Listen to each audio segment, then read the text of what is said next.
Hello everyone. I figured I would make a little build video so people could get an idea of how I made my Press for Music sign.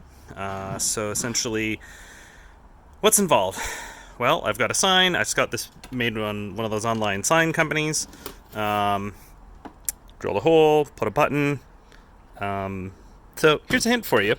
If you're designing a sign, put the button like there.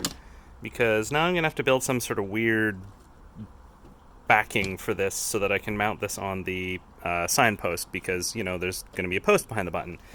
But whatever, that's how it goes. Anyway, so I've got this nice little sign. I've got a sign stand on the way that I'll be using to place it near the curb, and then I ran some long 18 gauge wires, two of them. So the button has lots of little terminals on the back, and there was absolutely no instructions, so I just had to use my multimeter and figure out which terminals were normally open, which were normally closed, and which was the light.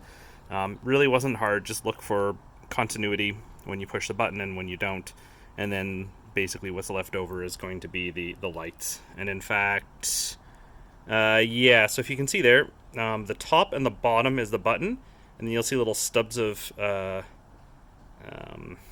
shrink wrap over top of other terminals. Those are the normally closed part of the button. And then the two side terminals here, basically it's just 12 volts for the light. I was kind of surprised. So anyway, as you can see, it glows nicely. That'll look great in the dark. And then I happen to have an old bud box kicking around. I'd probably use something a little bit bigger. These are just some Muyi imitation weather pack connectors. Yeah, I should probably use different ones so that you couldn't mess it up, but got a little label there: button, light, speaker, and then power. And so if we open it up, I guess I should warn you, this is not the build quality that some folks have, but it works. So what do we have inside? Basically, as an amplifier, I just have this little Lepi 2-channel amplifier. This actually works relatively well. I've driven decent speakers off it, and it's surprising what this tiny little thing can do. I've got this little FM receiver, and again, all the part numbers will be online for it. So let me just get a screwdriver so I can poke at things in here and tell you what they do. So there's no antenna included, so that's what this red wire is. I just got a cheap little telescopic antenna and just kind of rammed it in here. What else? You can, on the back side of the board, there's they tell you what all these little holes are for. These are where 5-volt power should be, and you'll notice there's a little glob of solder on there. It's because I tried to put wires in there, but they were so tiny, and then the solder filled the hole, and yeah. So anyways, it also comes with this nice little mini USB plug, which is fantastic. So that goes to this rat's nest over here, where I have, stepping back a sec, okay, this little amplifier has a 12-volt power supply. So what I tried to do was just leverage the fact that I've already got 12 volts for this amplifier. The timer thingy runs on 12 volts. This runs on 5 volts. So I had to get one of those little 12 volt to 5 volt buck converter things. I'll include a link to the ones that I used, but honestly, I would only order them if you hate yourself and you really want to have a hard time futzing around with 28 gauge wires that are so fine that they're like human hair. So I would honestly probably just take a something like a car charger, 12 volt to 5 volt car charger. Just literally just use USB and a mini USB, and it'll work great. So you've got the headphone jack over here that just kind of loops around to the back of the Lepi amp thing. Speakers aren't actually hooked up yet, but that's it's pretty explanatory of how to do that. And what else? Okay, so yeah, the nice thing is with this little tuner, you can kind of change the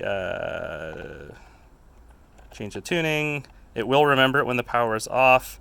This is a volume knob, so I suspect I'm going to have to play around with that a bit to get just the right volume for the amplifier, but that's fine.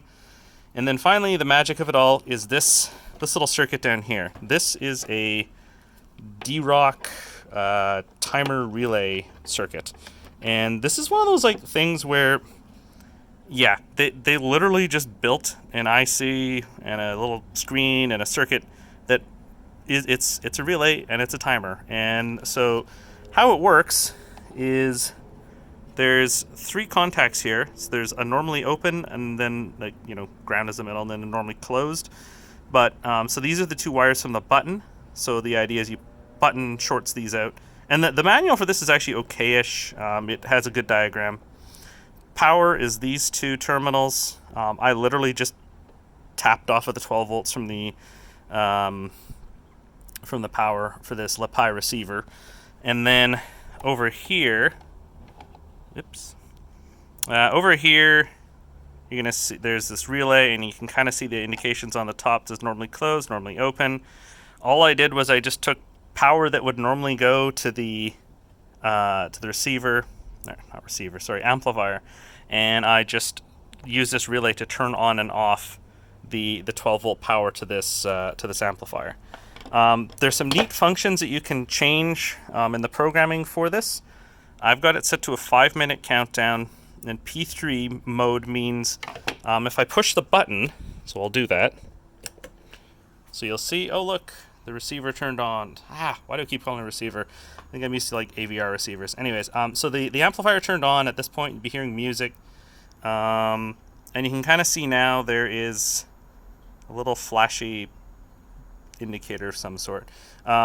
And so that 5 will count down in minutes, showing you like how much time is left. P3 though means if someone goes and hits this again, it's just going to shut it off. I'm probably going to leave it. There's a different mode you can run it in where the amplifier would remain on. If you hit it again, it would just like start counting at 5 minutes again. That's probably what I'll use for the show, but just for debugging purposes, I set it to this P3 mode. And that's really about all there is to it. There's not a lot to it. What I'll do is I'll also explain all this wiring with a picture with labels and things. And really that's about all there is to it though. So this is in a nice little case. This will be hanging on the back of a tree. And then I've got longish cables that are going to go to the sign by the street.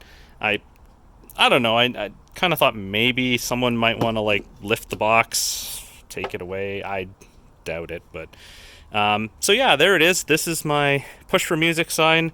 I guess if you really wanted to get fancy too, what you could also do that would be kind of neat is so the relay has normally open, normally closed. So what you could do is you could also run the power for the light on the normally closed part, and then that would mean that the light would be on normally, and then when you like hit the button to turn on the music, the light would turn off. I don't know. You could do that if you want. So anyways, that's generally it. That's my press for music sign. Yeah, if you have any questions, feel free to post them below, and I'll post a link to all the parts that I've used on Amazon here, and you can kind of go from there.